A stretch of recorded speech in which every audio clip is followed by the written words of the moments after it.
எங்களின் சாய்வு வாரகை அலைவரிசைக்கு உங்கள் அனைவரையும் வரவேற்கிறோம். இப்பொழுது தரும் ஆதரவை போல் தொடர்ந்து ஆதரவு தருமாறு கேட்டுக்கொள்கிறோம். மேலும் எங்களின் அலைவரிசைக்கு உங்களின் லைக்கும் சப்ஸ்கிரைப்பும் தேவை. லைக் பண்ணுங்கள், சப்ஸ்கிரைப் பண்ணுங்கள், ஷேர் பண்ணுங்கள்.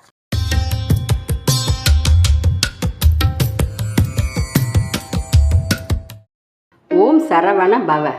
முருகா, வேலுண்டு வினையில்லை முருகா, நீ இன்றி நான் இல்லை முருகா. நாங்கள் ஒவ்வொரு காணொலியிலும் போடும் கதைகள் அனைத்தையும் பார்த்துவிட்டு எங்களோடு விவாதம் செய்கிறார்கள். அதாவது இந்த கதைகள் எல்லாம் மக்களுக்கு எதற்கு உதவப் போகிறது? உங்கள் சித்தர் வேறு வழியின்றி கதைகளை சொல்லிக் கொண்டு இருக்கிறாரா? இதற்கு பதிலாக சித்தர் இருக்கும் கோவிலில் அமர்ந்து கொண்டு வரும் பக்தர்கள் குறை தீர்ப்பது போல் குறி சொன்னால் கூட அதற்கு பலன் உண்டு.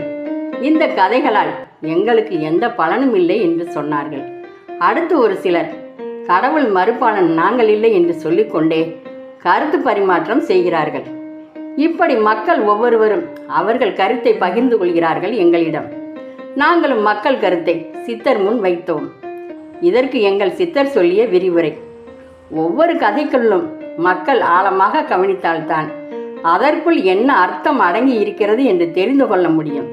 இப்போது இருக்கும் இந்த அவசர உலகத்தில் மக்கள் இயந்திர வாழ்க்கை வாழ்ந்து கொண்டிருக்கிறார்கள். இந்த கதைகளை எல்லாம் பார்ப்பதற்கு நேரம் இல்லைதான்.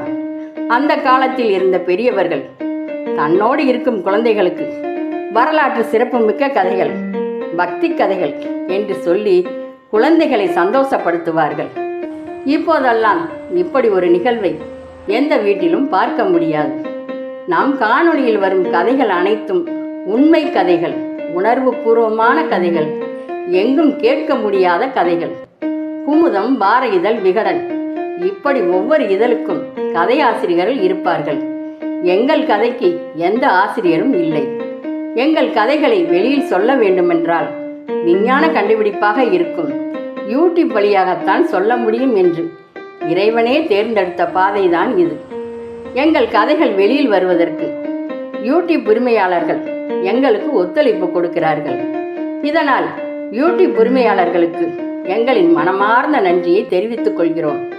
அரசன் சாரங்கனுக்கு கிணற்றை தோண்ட தோண்ட தங்கம், வைரம் புதைபொருளாக கிடைத்தது போல் எங்களுக்கும் இறைவன் கதைகளை புதைபொருளாக கொடுத்து கொண்டே இருக்கிறான். இறைவனின் பிரதியை பார்த்து மக்களாகிய அனைவரும் பயன்பெறுங்கள். இறைவனுக்கு தெரியும் யார் யாருக்கு எந்த நேரத்தில் எதை கொடுக்க வேண்டும் என்று. இறைவனின் கதைகளை சொல்வதற்கு ஒரு மூலக்கருவி வேண்டும்.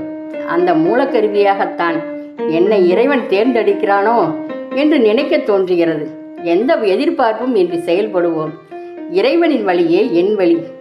இருண்ட உலகத்தை விட்டு இறைவனின் உலகத்திற்குள் செல்வோம். ஒளிமயமான உலகத்தை பார்ப்போம். இதுவெல்லாம் இறைவன் செயல். அன்பே சிவம். நன்றி.